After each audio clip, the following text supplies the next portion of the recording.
ಸಾಮಾನ್ಯವಾಗಿ ಸರ್ಕಾರಿ ನೌಕರರಿಗೆ 1 ಅಥವಾ 2 ಮಕ್ಕಳಾದರೆ ಮಾತ್ರ ಪೂರ್ಣ ಪ್ರಮಾಣದ ಹೆರಿಗೆ ರಜೆ ಸಿಗುತ್ತೆ. 3ನೇ ಮಗುವಾದರೆ ರಜೆ ಸಿಗೋದು ಕಷ್ಟ. ಸಿಕ್ಕಿದ್ರೂ ಕೇವಲ ಕೆಲವೇ ವಾರಗಳು. ಆದರೆ ಈಗ ದಕ್ಷಿಣ ಭಾರತದ ಪ್ರಮುಖ ರಾಜ್ಯವೊಂದು ಅಚ್ಚರಿಯ ನಿರ್ಧಾರ ತೆಗೆದುಕೊಂಡಿದೆ. 3ನೇ ಮಗು ಹುಟ್ಟಿದ್ರೂ ಸಹ ಬರೋಬ್ಬರಿ 1 ವರ್ಷ ಅಂದರೆ 365 ದಿನಗಳ ಸಂಪೂರ್ಣ ವೇತನ ಸಹಿತ ಹೆರಿಗೆ ರಜೆ ಸಿಗುತ್ತೆ.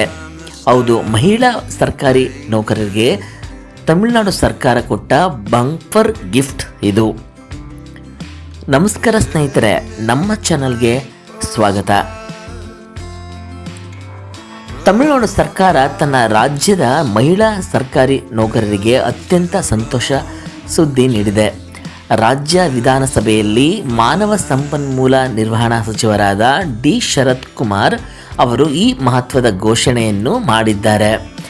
ತಮ್ಮ ಇಲಾಖೆಯ ಅನುದಾನದ ಬೇಡಿಕೆ ಸಲ್ಲಿಸುವ ಸಂದರ್ಭದಲ್ಲಿ ಮಾತನಾಡಿದ ಅವರು, ತಮಿಳುನಾಡು ಸರ್ಕಾರವು ಸಾಮಾಜಿಕ ಕಲ್ಯಾಣ ಮತ್ತು ಮಹಿಳಾ ಸಬಲೀಕರಣಕ್ಕೆ ಆದ್ಯತೆ ನೀಡುವ ಕಲ್ಯಾಣ ಆಧಾರಿತ ಆಡಳಿತವಾಗಿದೆ ಎಂದು ಹೆಮ್ಮೆಯಿಂದ ಹೇಳಿದ್ದಾರೆ.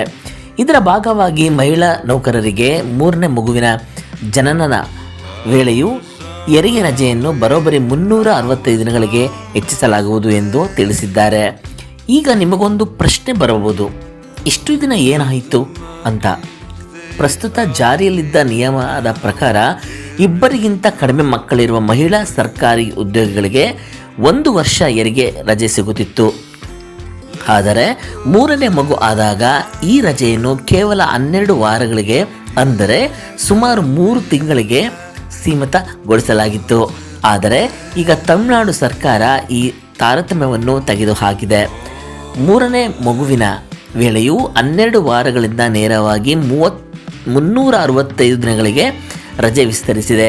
ಹಿರಿಯ ಅಧಿಕಾರಿಗಳ ಪ್ರಕಾರ ಶೀಘ್ರದಲ್ಲೇ ಈ ಕುರಿತು ವಿವರವಾದ ಸರ್ಕಾರಿ ಆದೇಶ ಕೂಡ ಹೊರಬೀಳಲಿದೆ. ತಮಿಳುನಾಡು ಸರ್ಕಾರ ಮಹಿಳಾ ನೌಕರರ ಕಲ್ಯಾಣಕ್ಕಾಗಿ ಹೆರಿಗೆ ರಜೆಯನ್ನು ಹಂತ ಹಂತವಾಗಿ ಹೇಗೆ ಹೆಚ್ಚಿಸುತ್ತದೆ ಬಂದಿದೆ ಎಂಬುದು ಕುತೂಹಲಕಾರಿ. ಹೆರಿಗೆ ರಜೆ ಕೇವಲ 90 ದಿನಗಳಿಗೆ ಸೀಮಿತವಾಗಿತ್ತು.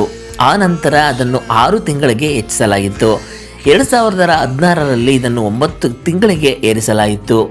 ಜುಲೈ 2021ರಲ್ಲಿ ಮತ್ತು DMK ಸರ್ಕಾರಗಳು ಇದನ್ನು ಪೂರ್ಣ 1 ವರ್ಷಕ್ಕೆ ವಿಸ್ತರಿಸಿದವು. ಈಗ 2026ರಲ್ಲಿ 3ನೇ ಮಗುವು ಇದೇ 1 ವರ್ಷದ ರಜೆ ಸೌಲಭ್ಯವನ್ನು ವಿಸ್ತರಿಸುವ ಮೂಲಕ ತಮಿಳುನಾಡು ದೇಶದಲ್ಲೇ ಮಾದರಿ ನಿರ್ಧಾರ ಕೈಗೊಂಡಿದೆ. ಮಕ್ಕಳ ಜನನದ ನಂತರ ತಾಯಿಯ ಆರೈಕೆ ಮತ್ತು ಮಗುವಿನ ಪಾಲನೆ ಅತ್ಯಂತ ಮುಖ್ಯ. ಉದ್ಯೋಗದಲ್ಲಿರುವ ಮಹಿಳೆಯರು ಕುಟುಂಬ ಮತ್ತು ವೃತ್ತಿ ಜೀವನವನ್ನು ಸರಿದೂಗಿಸಲು ಪಡುವ ಶ್ರಮ ಅಪಾರ. ಇಂತಹ ಸಮಯದಲ್ಲಿ 1 ವರ್ಷದ ಪೂರ್ಣ ರಜೆ ಸಿಗುವುದರಿಂದ ಮಹಿಳೆಯರು ಯಾವುದೇ ಮಾನಸಿಕ ಒತ್ತಡವಿಲ್ಲದೆ ಮಗುವಿನ ಆರೈಕೆ ಮಾಡಬಹುದು. ತಮಿಳುನಾಡು ಸರ್ಕಾರದ ಈ ನಿರ್ಧಾರಕ್ಕೆ ಮಹಿಳಾ ಸಂಘಟನೆಗಳು ಹಾಗೂ ಸರ್ಕಾರಿ ನೌಕರರ ಸಂಘಗಳು ಭಾರಿ ಮೆಚ್ಚುಗೆ ವ್ಯಕ್ತಪಡಿಸಿದೆ. ತಮಿಳುನಾಡು ಸರ್ಕಾರದ ಈ ಬಂಪರ್ ನಿರ್ಧಾರದ ಬಗ್ಗೆ ನಿಮ್ಮ ಅಭಿಪ್ರಾಯವೇನು? ನಮ್ಮ ಕರ್ನಾಟಕದಲ್ಲೂ ಹಾಗೂ ಇತರ ರಾಜ್ಯಗಳಲ್ಲೂ 3ನೇ ಮಗುವಿಗೆ ಇಂತಹ ರಜೆ ಸೌಲಭ್ಯ ನೀಡಬೇಕಾ? ನಿಮ್ಮ ಅನಿಸಿಕೆಯನ್ನು ಕೆಳಗೆ ಕಾಮೆಂಟ್ನಲ್ಲಿ ಮಾಡಿ ತಿಳಿಸಿ. ಈ ಮಾಹಿತಿ ನಿಮಗೆ ಇಷ್ಟವಾಗಿದ್ದರೆ ತಕ್ಷಣ ಲೈಕ್ ಮಾಡಿ, ನಿಮ್ಮ ಸ್ನೇಹಿತರೊಂದಿಗೆ ಶೇರ್ ಮಾಡಿ. ಸ್ನೇಹಿತರೆ, ಇಂತಹ ಪ್ರಮುಖ ನ್ಯೂಸ್ ಅಪ್ಡೇಟ್ಗಳಿಗಾಗಿ ನಮ್ಮ ಚಾನಲನ್ನು ಸಬ್ಸ್ಕ್ರೈಬ್ ಮಾಡಿ. ಧನ್ಯವಾದಗಳು ಸ್ನೇಹಿತರೆ.